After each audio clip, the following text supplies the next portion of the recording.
everyone, welcome back to How to Doctor. In this video, let me guide you on how to cancel Trello subscription. Trello is an online software platform that follows the Kanban style of list making. When you cancel your subscription, you will lose access to all of the premium features contained within your existing boards. However, you will still have access to your boards and their content with the free version when you unsubscribe.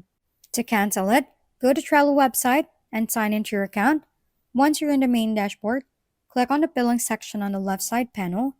Next, scroll down to the bottom and locate the Change Subscription section. You need to simply click on the Cancel Subscription.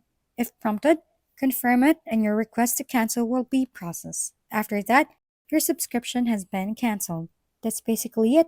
If you have other questions, feel free to reach out to customer support of Trello for easier and safer answer. Thanks for tuning in to How to Doctor. If this video was helpful, please like and subscribe. And if you have any questions, drop them below, and we'll see you on the next video.